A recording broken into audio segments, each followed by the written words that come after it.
Hello and welcome to my YouTube channel. In this video, I will guide you on how to change the Wi-Fi password on ZTE routers. Changing your Wi-Fi password is an essential step to enhance the security of your home network. Let's get started.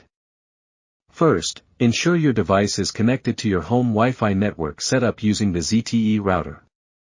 Then, open a web browser, such as Chrome, Firefox, or Safari, and type in the IP address of your ZTE router in the address bar.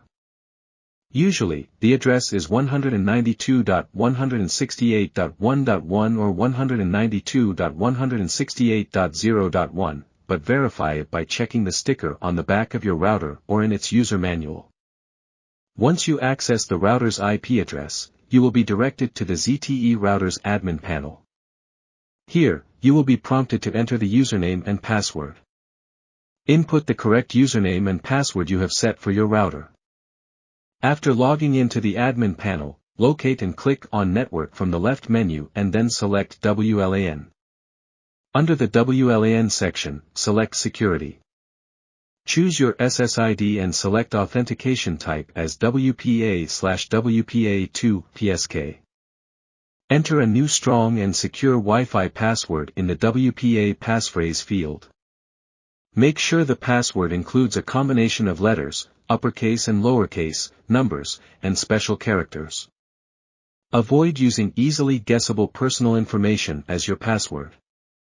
After changing the Wi-Fi password, click the Submit button to save the changes you made.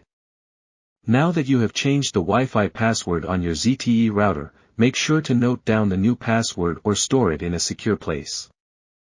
Then, reconnect all your devices to the Wi-Fi network using the newly created password. Congratulations! You have successfully changed the Wi-Fi password on your ZTE router, enhancing the security of your home network. I hope this video is helpful to you. If you have any questions, feel free to ask in the comments section below. Please remember to subscribe to my channel, give it a thumbs up, and share it with your friends on social media. Thank you for watching, and see you in the next video.